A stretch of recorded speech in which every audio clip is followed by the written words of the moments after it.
Good morning, all you wonderful chess players on our lowly oblate spheroid that we exist on. How are we all? Let's do another Backyard Professor Chess video, shall we? Show off my bright and happy colors on my shirt. What the heck?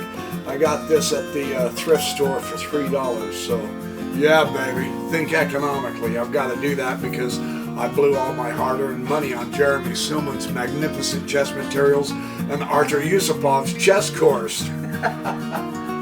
Speaking of which, we probably ought to take a look at bishops. And I don't mean bishops in the Catholic Church or the Mormon Church. I mean bishops in the chess church. the true game on the planet, right? Hey, I love checkers too, don't kid yourself. And I've heard Go is really fun. I played Go several years ago. No, I'm not going to worry about it. I want to focus on chess. So, anyway, the idea of bishops. Now, for those of you who have purchased Silman and Yusupov, they both really give us some terrific materials on bishops. And it's going to take a bit for me to do this. I want to keep doing Grandmaster games, but there's a lot more information on bishops than I remembered from previous years past. I'm kind of going, wow, there's a lot of stuff here to know. Lots to practice and keep in mind. This is the How to Reassess Your Chess 3rd edition of Jeremy Silman. Now, I started out with the 3rd edition. He does have a few previous, but based on his comments, the first two are completely outdated, apparently, according to Silman. So I have kept the 3rd because it has some magnificent stuff, and I've got the 4th edition. Also, in the amateur's mind, he talks a lot about the use of bishops, but in the amateur's mind, it seems to me like he focused much more on the knights, which is a vital subject also. But the idea of bishops, I'll never forget the first time I read through this, how amazed I was at how much I did not know. I didn't even realize there were good and bad bishops. The first rule, this is on page 56. If you have a bad bishop, you either trade it off or move the pawns in the center off of the color of the squares that your bishop is. And he says, here's an example. This is a wonderful example. So let's go through this example real quick. E4, D6. And D4, Knight F6. And Knight C3. So we're going to see what happens when you get a bad bishop and what makes a bad bishop and how we can do something about our bad bishop if we have one. Because the bishops are part of the army, and it's better to, it's better to get them involved and keep them strong than it is to leave them out of the fight, right? Queen D2. Let's do a quick developing here. E5, he's going to hit the center pawn, of course. D will take E5. That makes perfect sense. D will take E5. That makes perfect sense. Opening up the central file, and the queens are opposing each other. Rook A to D1. Queen doesn't want to exchange, so she comes to C8. Queen bumps down to C1, so white has taken the file. Rook to D8. Rook is going to contest the file, of course. Rook takes D8. Check. Queen will take the D8. So the queen is back on the open file for the moment. And Rook takes... Rook to D1. Wait a minute. Oh, I skipped Holy cow. How did I do that? I skipped a move somewhere. White had already castled. Anyway, I'm going to show you the example of bishops. Yeah, white, I missed the castling right there on move 6. Sorry. Trying to hurry so I can get to the point. Then rook comes back up to challenge the file, and the queen will move to f8 because the queen can't compete against a rook on an open file. She's too valuable. He pushes h3, and now the bishop takes the knight. Of course, he wants to break up the kingside pawns. That makes sense. But the bishop responds by taking instead of letting the pawns take. And let me make sure I've got this diagram right. Pawn here. He shows the diagram here real quick. Okay, I think I've got everything correct. Okay, so the issue here, once we get to this point so that we can see what lesson he has for us, I kind of like how he shows us the complete issue in so many regards. Sometimes you have to work from diagrams, you just have to get used to that, but I like to play through the games if I can at all help it. White has the two bishops. So in the exchanges, black does not have the bishop pair, he has the knight pair, and the bishop pair is white's. Okay, so the question is, what is their status? Let's take a look at how they're doing. What's this guy? What's this guy like? He says, this is a particularly nice bishop. And this bishop's counterpart on the black is a bad bishop. Why is that? For one thing, the diagonals of the white dark squared bishop are clear. In fact, he has targets. He's got a target, which makes this a really fun bishop to have. The diagonals of the black bishop is stopped by a pawn. This pawn is on a dark square, so the dark square bishop is considered a bad bishop. And don't get hung up on the good-bad label. Silman talks about that, so does Yusupov.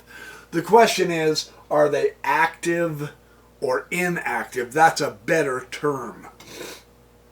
For now, and possibly for quite a while, since white has the bishop pair here, and since he knows that the black bishop is going to be stopped by his own pawn, there is no reason for white to exchange pawns. There's no reason for him to clarify that center, because black's own pawn limits the use of his bishop.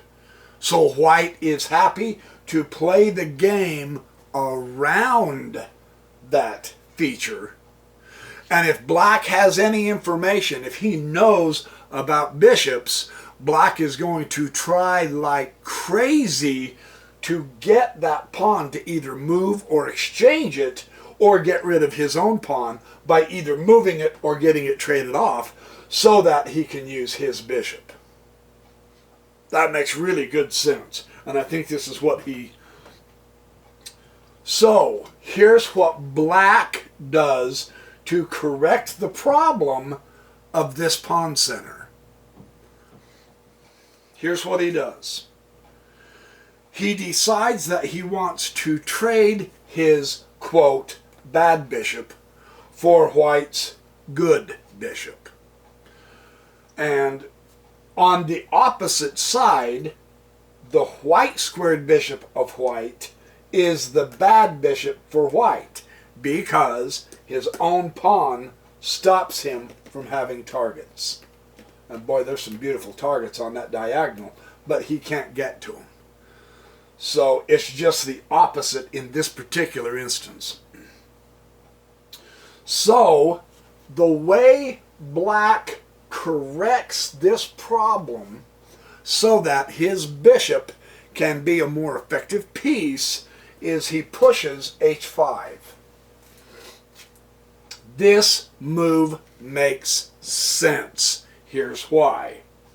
He is intending to go to king h7, one of those mysterious king moves that we now see make sense, and bishop h6. That is what he wants to do. Then he can trade the bishops. And then the issue of good bishop, bad bishop won't matter. That makes sense, doesn't it? So that is why he pushed the h5 pawn. Knight comes to b5. Rook comes to c8. White plays c3. Black plays... No. Yes, taking away the d4 square from the knight. See, c3 makes sense because that's a great outpost for the knight. But c3 keeps that knight off of the d4 square. So that's a preventative move. And now black does bump the king to h7 here. And white goes to knight a3. And now black goes bishop h6. He wants to exchange the bishop. The bishop will take the bishop at h6. And the queen will take the bishop at h6. And the queen takes the queen at h6 check. And the king takes the queen. So now that we understand what made a bad bishop good bishop, or an active bishop inactive bishop, now let's look at this situation again and see what we find. It gave black equality with white. Yeah, and this was out of the game Cramling Urjola in Gosdale, 1984. Don't know who either one of those guys are, but that's one option for, and yes, he gave up the bishop pair, but it didn't matter. Black had control of being able to trade off that bishop, and that's why he did so. In the process, you'll notice that he also swapped off queens. That didn't hurt a thing. Now the interesting situation with this particular game is the knight-bishop pair fighting off the two knights. So that's how that game would have been played with the knights, so that a center with pawns, as a general rule, will favor the player with the two knights. But it depends on how you play your pieces, of course. Just because it may, as a general rule, favor the two knights, if white now finds a way to make this bishop more useful, move him out of the way and get him up to here outside of that pawn on the other side attacking, then that's a powerful bishop. That's one of the rules that you have to do with bishops. So what's the second general rule that Silman comes up with? The second general rule with bishop use is make it good by getting your central pawns off of its color. And usually this is somewhat difficult to do. So you get to be creative. And he explores this particular diagram. White has a bad bishop. In other words, the white squared bishop has pawns that are on the white squares, and so this limits its activity. This is not a target for the bishop. It could be if that pawn wasn't there, right? That's the essence of what you call a bad bishop. That doesn't mean it's permanently bad. That means we have to do something to make it better. And since in this position, it is the only minor piece that white owns, he really will concentrate on doing what it takes to make his bishop better. That means black is automatically going to know that's what white is doing, and he's going to try his darndest to make sure white's bishop does not become good, because black wants to make his knight stronger than white's bishop. It's that simple in philosophical thinking. However, when you're playing the game, the question is, how do I do this? Right? Let's take a look. Silman says the fate of the game hangs in the balance. Now, this is remarkable. Yusupov also discusses this. It's just a bishop. I mean, look, I've got the queen and 2 rooks, and look, he's got the queen and 2 rooks, the big pieces, the powerful pieces. But the fate of the game is actually going to be decided on whose minor piece gets stronger. Isn't that remarkable? That's quite amazing. So, if it was black's move, he would jump at the chance to permanently entune that white bishop by e5. Why does that work? When f takes e5, then knight to d7 would turn the pawn on e4 into a target, right? Aside from giving the knight a superb home on e5. In other words, what he's saying is, the next move for black, he's going to take the pawn and blockade the pawn, and it will never move again because there's no pawn here that can chase that knight off. The rook and queen don't want to really fight. You know, all he has to do is bump the pawn, and he's on the outpost. Right? Now, white is permanently saddled with a bishop that cannot get to that king through the center, which is the best way to do it. So that's what Silman is meaning if it was black's move to do this. So let's take another look, however, at this particular position. Let me make sure I've got this right real quick. Yeah, we have the pawn there, pawn there, pawn there, queen, pawn, knight. Okay, so that's what black would do. Black sees, aha, that pawn is stopping that bishop, so I want to stop it also. I want to make sure that pawn never moves again, ever. Right? That makes sense. What if you're white? What do you do as white? White would avoid all of this by simply pushing the pawn. e5.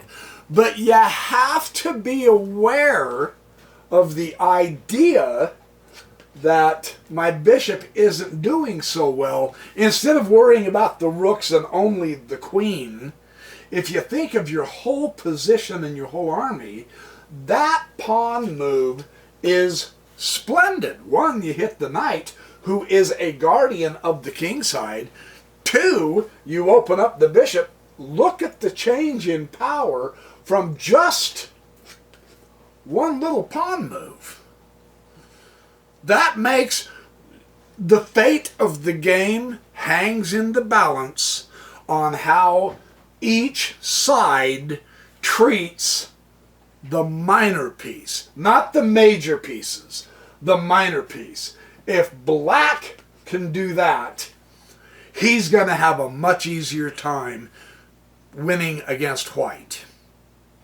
If he does something silly like, well, I want to make sure that I have an escape hatch from my king when there's nothing hardly being threatened, then he misses the opportunity to limit the effectiveness of that white bishop.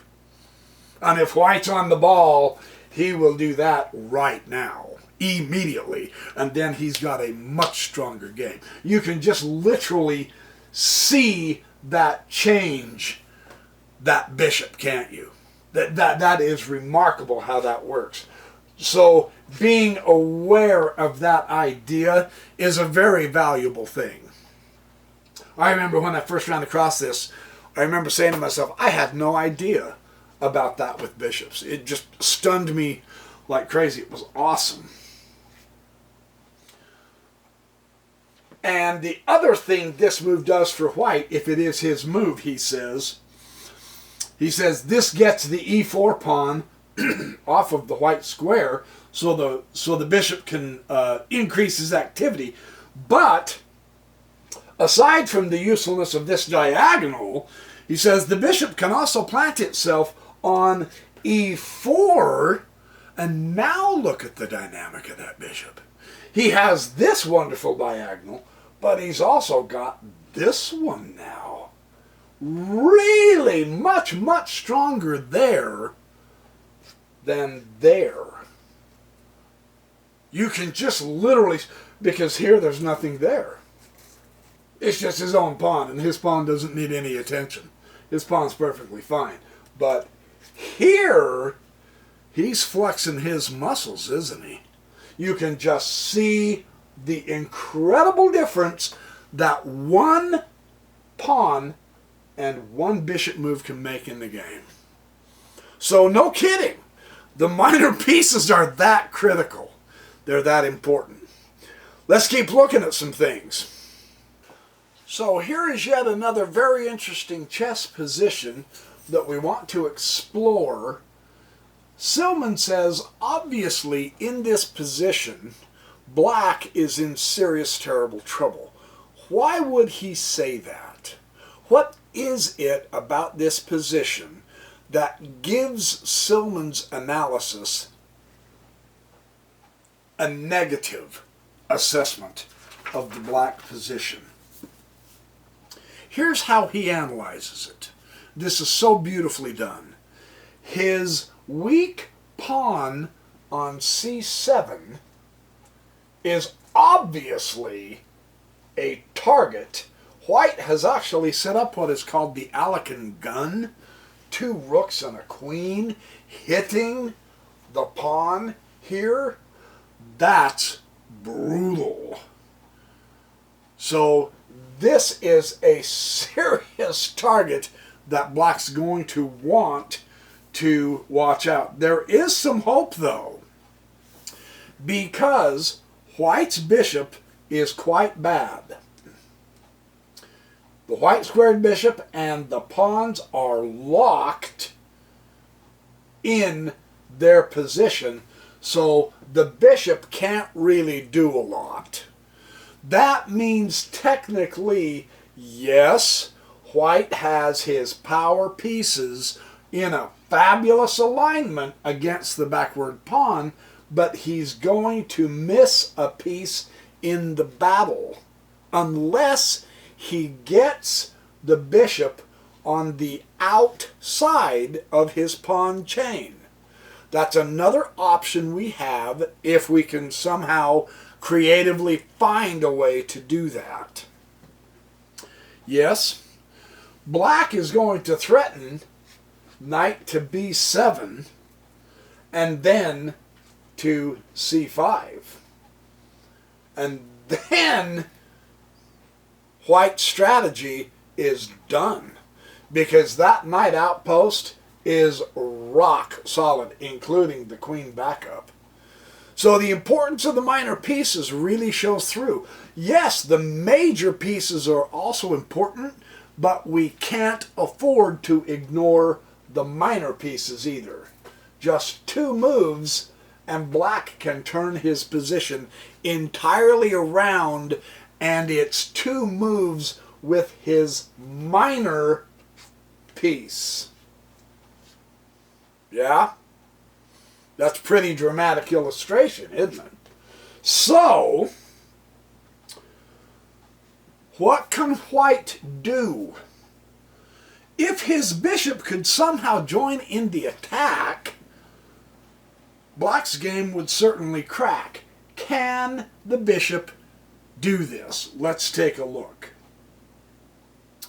The try bishop to c4, threatening to win the queen by d6 check, a discovered check to the king, and then he can win the queen. That's kind of interesting, but it is bad. Why is that bad? Because it is what I call a cross your fingers and hope move. What does he mean by this? Black can easily defend when he sees the bishop move up and he sees that it's pointing toward his king. He can easily defend by simply moving the king, right? So really, that doesn't accomplish much. It actually puts the bishop in the way of his weak target also. The bishop has no point on being on c4. That's not where it needs to be. So, never play a move with the hope that the opponent won't see your threat. You know that when you do this, Black is not going to say, oh gosh, I need to move my knight over to here. You know that's what he's not going to do, right? He's not going to pay attention to his knight. He sees the bishop across from his king and he realizes, you know, all he has to do is push that pawn and I'm in trouble. So he's going to do something about it. Does that make sense? So, only play moves that help your positions. And this is in line with our three pillars, the idea of targets with the theme of improving our position. That makes sense, right? So White's correct strategy is to get the bishop outside of the pawn chain. And he can do that by coming to f1. And you say, really? A full retreat? Yes. Because then, after the simple retreating move, Black's game would fall apart because the next move is here. And he skewers the rooks. Just the threat of skewering the rooks will make it so that Black does one of two things. He moves one rook or he moves the other. But both of those rooks have to protect that pawn or it's going to fall. You see that? So if White, this is not effective at all. Black maintains the power of he's got 1, 2, 3 pieces, while White has 1, 2, 3 pieces against the pawn, so the exchange will not occur. But just the threat of putting that bishop there. If he moves either one of the rooks, it doesn't matter which one.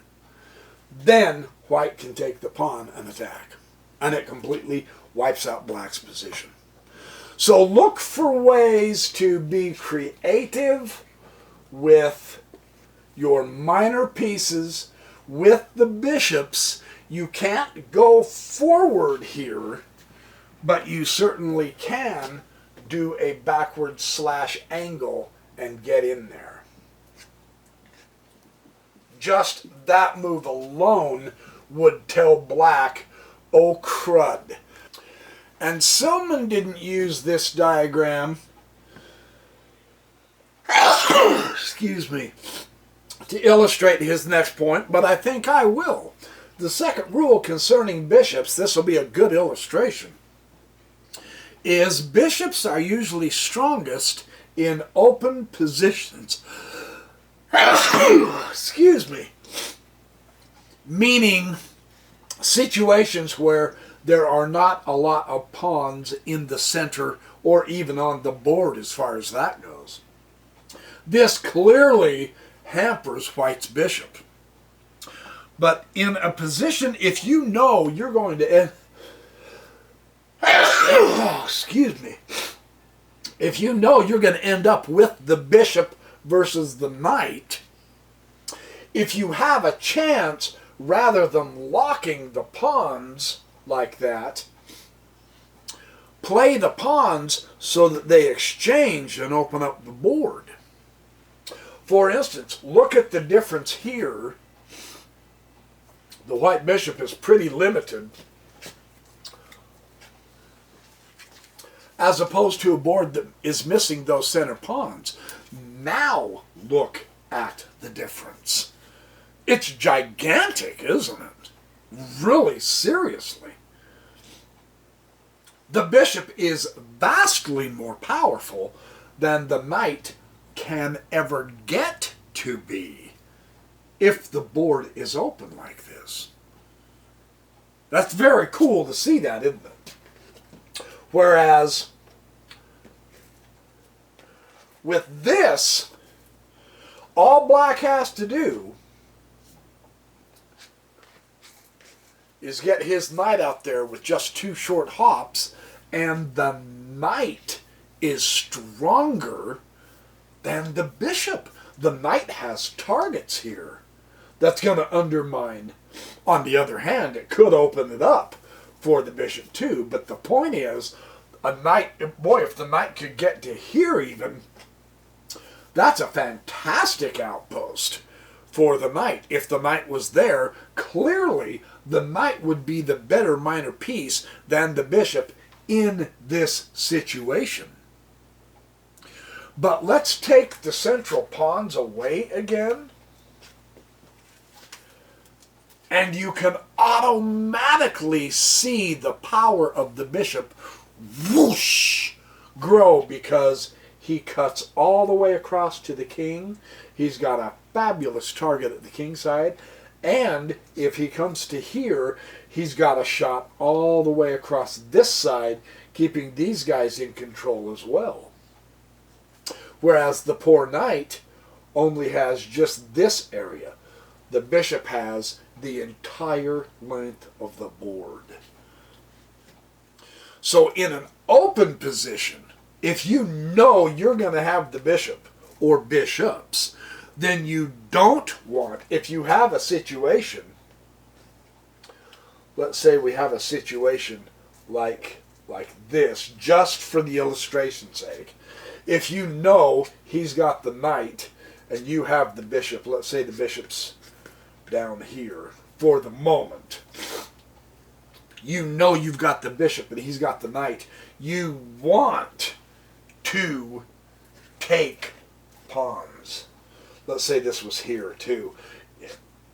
He comes and takes you. You don't want to lock your pawns. Switch the pawns. Even, I mean, this would have given you double pawns, but you would have to bump them up. So maybe, anyway, the point is you want to exchange pawns and open up the board with the bishop. Okay, I've said that about 10 times, but that's really critically important to know. So that's how to make our bishops, and then you bump him here, and then get him out here somewhere. You get the bishop out into the open, and that's where he has his increased power. So there's another point with bishops. All right, this next diagram is probably one of my most favorite illustrations in all of chess literature. Not that I've read a whole lot of it, but I do research in it. This is one of Silman's this made the point to me about bishops very well. And again, I'm in the 3rd edition of Reassess Your Chess. Very cool. This is the idea about using your bishop. What to look for. Now, this shows a very favorable position for black. Yeah? You can see why. This is due to White's horrible bishop. That's the whole reason why black is doing so well. Just one piece, the bishop. It's positively, outrageously bad. Yeah? Now, black is going to play rook to d4, no question. You can see that I mean, that's even done without having to think about it, because one, it gives you two great, good, beautiful targets. Yes, the bishop's protecting the pawns, but holy cow, rook d4 followed by queen d6, and now this is tough. Yeah. So let's take a look at this diagram in an actual game with just one difference. The game that was being played actually had the bishop there. And now look at the difference. This is the game by Botvinnik and Kahn. They played it in Leningrad, 1939, and White to play. White's bishop here is still considered bad, but notice that here it is active. It has targets, real important ones. It can maneuver to other targets if necessary. Here, it is a liability. In the actual game, here, it wins the game. This helps us grasp a little better the critical importance of position, doesn't it? Yeah. Position of our minor pieces will and does make a difference. That is one of the most graphic illustrations I have ever seen, still to this day. I'm going to share some Yusupov information with you in other videos on bishops also, but Silman was my beginning of learning about the importance of the minor pieces, so I'm using him again very, very happily. Silman does not lead us wrong here. Not at all. I know there's been some arguments about, well, he's not that good, or he's not that good for beginners, or whatever. I'm going to differ with that. It's okay. If you have other authors you would rather study, oh, by all means, do. It's just that Silman is the one that showed me my potential possibilities. And so I love the man for that. I love all of his books. I really enjoy these. So, the bishop here is outside the pawn chain. That's the idea.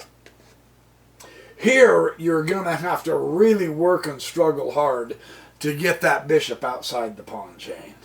You know, you've got at least 1, 2, 3 moves before he even might be able to become more useful. And then 4 moves. Man, by that game, black could have mowed you over. You see the difference? It's such a superb illustration of that. So this is the idea. This means we have to attempt to keep thinking ahead. Try to look ahead and see, am I going to end up with bishops or knights? If I am going to end up with bishops, it's critically important to pay attention to your pawns, isn't it? You really have to be careful where you put your pawns, or you could give your opponent the power if you have the bishop. Now, if you both have the bishops, that's different. But look at the difference between the white. This bishop has his pawns on the correct colors, the dark squares, so that he can have targets. He can move very freely without being hampered by his pawns. This one can't. In the actual game, however, Botvinnik had it there, and therefore it can. You don't have to necessarily, if you can't get rid of your pawns, if you can't move your pawns, if they're locked into place, if you can still find a way to get your bishop on the outside of the pawn chain, then it's all peaches. It's good. And Botvinnik, of course, won this game very handily. I'm trying to see if he played through it. No.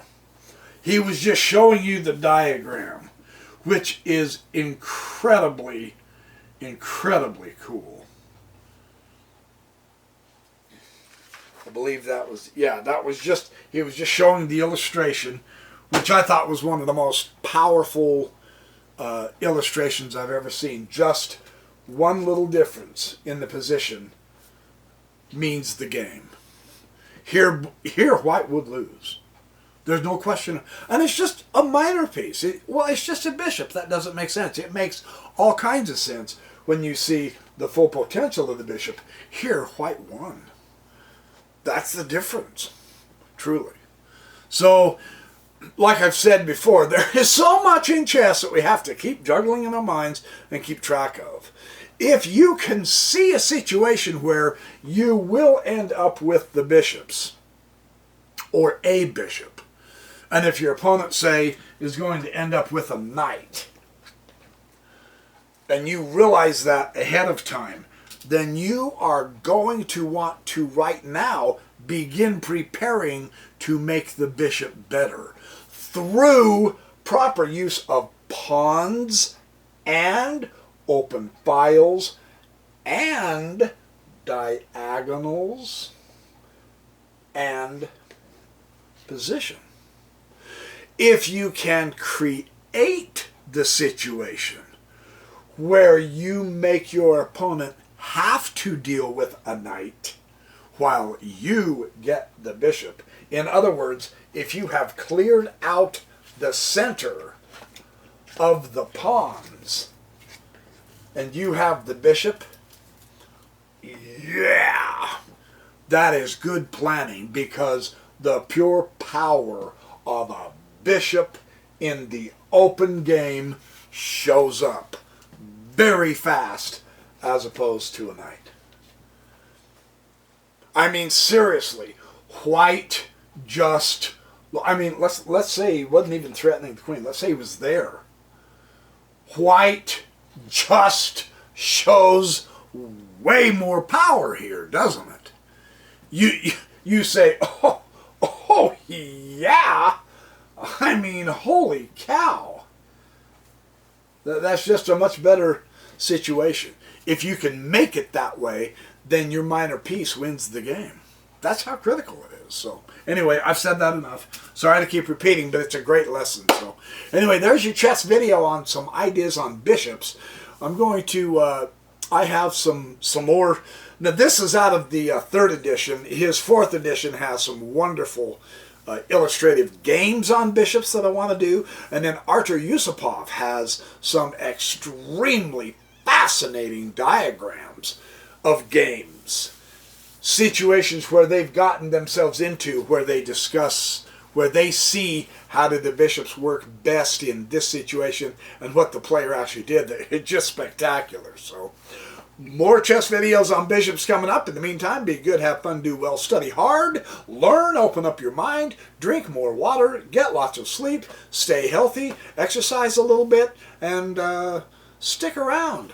I've got another chess video coming your way.